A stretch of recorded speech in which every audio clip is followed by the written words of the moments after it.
Hey, how we doing, guys? This is a special episode here called America at War 1941 and 1945. You know, a lot of people don't realize that after World War One, that period of the roaring 20s and the 1930s, America was pretty sick of war. And quite frankly, we didn't gear up for war. Our army in the 1930s was ranked 17th in the world. We really weren't expecting to fight another war. We didn't want to. We weren't going to do it. And quite frankly, we were stunned that another great war could happen so quickly in one generation. Well, having said that, we went from zero to being absolutely beyond description. We're going to go from being nowhere to being the most productive, the most overwhelming manufacturing base in the world. In fact, America will become a superpower because our ability to produce so much hardware. We're going to drown the Axis in war materials, right? And as we rev up, right, the United States government had to get really organized. So Roosevelt produced something called the War Production Board. Look at these numbers, right? 300,000 aircraft had to be produced in 1942. That's what they figured just to fight the Axis and the Japanese. They also had to, right, produce 86,000 tanks. They had to produce 76,000 ships, 2.6 million machine guns, 40 billion bullets. Now, gentlemen, the gross domestic product is going to double in just 3 years. But we don't have enough people in the United States. Men, today we have over 360,000 people, like 360 million people. During World War II, we didn't have half that numbers. So we're going to have to start doing something we've never done before. Recruit women, recruit everybody to try to help us go into the factories and to make enough necessary war materials to beat back the Axis powers. Now, this is Kaiser, okay? Kaiser is one of the most famous companies in America, and a lot of people think that Kaiser was an invisible hero because he was able to organize the greatest shipyards in the world. If you ever watched Band of Brothers, ever watched movies like Saving Private Ryan, right? All those ships, cargo ships, Liberty ships, Higgins boats, LCTs, were all built by him. Later, when the war was over, Kaiser became one of the wealthiest corporations in the United States. It's kind of interesting, though. If you study labor, he really, really took care of his people.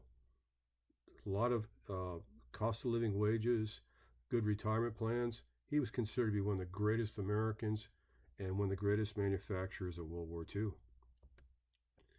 There she is, Rosie the Riveter. She just died, I think, this year in her 90s.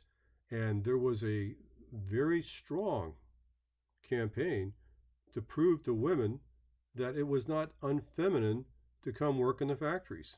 In those days, especially when I grew up, I'm 66 years old, my mother didn't work until the 1970s. It was not what you did. Women raised children, and the fathers went out they were the breadwinners. Well, because of this campaign, women began to work in the factories, and 36% of the entire population of the workforce was women. Men, you may not know these. A lot of these actors mean nothing to you, but this guy right here, Jimmy Stewart, he must have made 200 movies. He was a bomber pilot, and he was pulled back from Europe.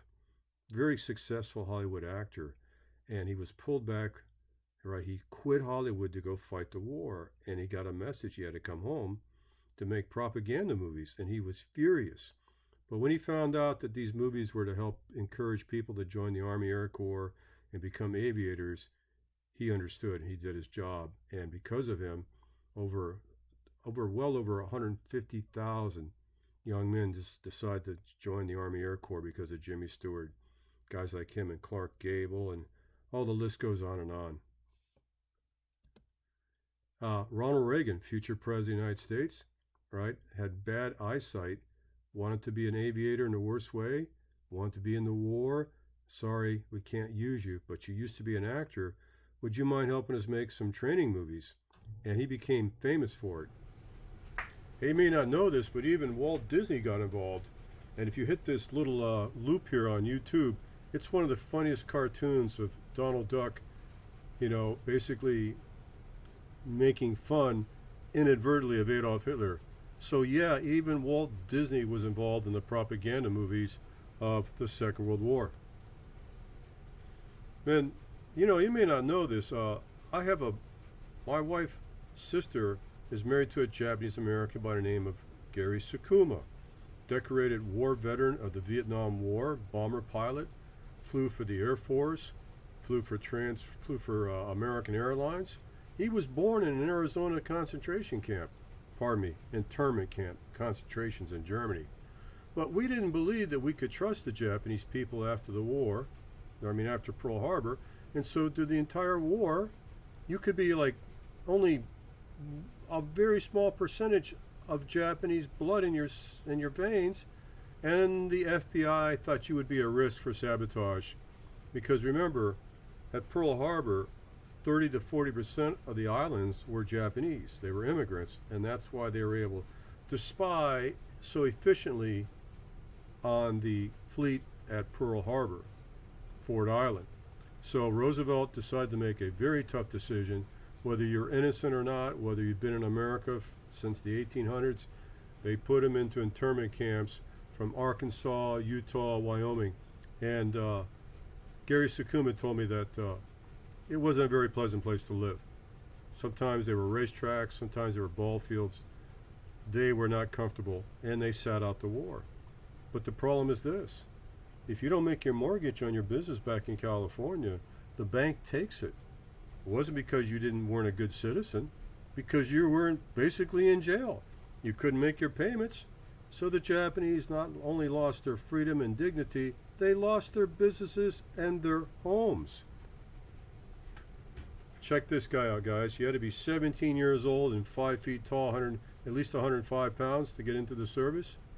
They found that Calvin Graham had lied, and he was only 12 years old when he went in the service.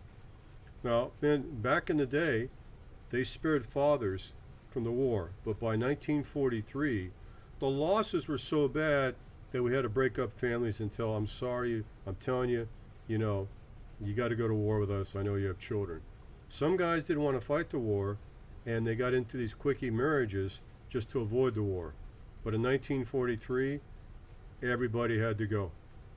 Calvin Graham, man, Purple Heart and a Bronze Star, 12 years old. That's one tough kid. Man, there was segregation. You guys have been watching Band of Brothers, and in the entire Band of Brothers series, we've seen one black soldier. He was a truck driver at Bastogne. Yeah, the Big Red Ball Express. Because back in those days, man, the Civil War ended in 1860, and a lot of people felt like our race relationships, men, quite frankly, they weren't good. They didn't think that Southern soldiers would fight with black soldiers, so they were segregated. Harry Truman later will fix that in the late 40s. But if you were a black soldier, most likely you weren't going to be in the front lines. Your jobs were to be cooks, burial details, graves and registration, truck driving, mechanics, orderlies, you name it. But it's interesting. As poorly as they were treated, more than 1 million black men and women volunteered for the great effort, and it wasn't until the very, very end of the war that they got a chance to put a rifle in their hands, and you know what? They proved their courage over and over again. The Tuskegee Airman. It was a very controversial study from the Army War College that said that basically blacks don't have the aggression, the intelligence, or basically the impetus to be fighter pilots. Even today, if you're not all one of those three guys, sometimes they make you into a transport pilot or a bomber pilot. But for God's sakes, don't ever tell a bomber pilot that they're inferior to a fighter pilot, because they still get into fights about that. So a guy by the name of Yancey Williams, a Howard University student, I think that's Howard, is that Philadelphia? I'm going to have to look that one up, sued the federal government and got a chance to be a cadet, right? Now it's interesting. All the trainers and Alabama and other airfields were white. But apparently they were very, very good about treating the recruits equally. Because quite frankly, you don't do your job, you know what, people die. So these trainers didn't care if you were white, they didn't care if you were black, all they cared about if you had the olive drab, the color of the Army Air Corps. And so these guys are going to get a chance to prove themselves. And around Alabama, people called them the Black Eagles. And begrudgingly, they began to earn the respect of the white community. They flew in North Africa during Operation Torch. They ended up with the 15th Air Force in Italy. They shot down 251 enemy aircraft, including the dreaded Messerschmitt 262 jet fighter. You may not know this, but in 1944, the Luftwaffe, Hermann Göring, they introduced the world's first operational jet fighter. And these squadrons were now beginning to populate Europe. Men, the first time a 262 went out against some American B-26 medium bombers, they shot down 12 bombers without a single loss of a jet fighter. They were 100 miles faster than any American aircraft. And I do believe the Tuskegee Airmen had the credit of shooting down one of the first German jets during World War II. Hey, here's something you didn't know. Ben Davis Jr., who came out of the Tuskegee Airmen, actually went on to become one of America's first Air Force generals, and Chappie James actually went on to become the first black four-star general in 1975. Men, the Germans called these guys the Schwarzvogelmen, which are the blackbirds, and they had tremendous respect for these guys. Japanese Americans, you know, it's interesting, we got to talk about these guys. Here you are, your family gets thrown into Arizona, into an internment camp. You know, you've gone through racial prejudice. You've been in the United States for 3 generations. Your whole world's falling apart, and yet you stand up to volunteer to fight. Now, it took a while, just like with the black soldiers, for the Japanese to be accepted. They started taking battalions out of Hawaii, and they went on to become combat regiments in Europe. And let me tell you what, they fought some incredible battles against the Germans. These guys fought very close to Bastogne, and when it was so cold, they would fire their rifles at the German soldiers, then pull off their gloves and put the gloves over the barrel of their guns just to warm up the gloves so they wouldn't get frostbite. They had some of the highest casualties of any outfit in World War II, and also some of the most decorations. All right, guys, I hope you enjoyed that, but I want to come back and show you one more thing if I can.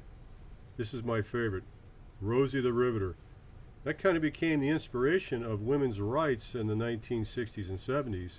And, you know, as I told you, it changed society forever because it really made it, well, it kind of blurred the lines here.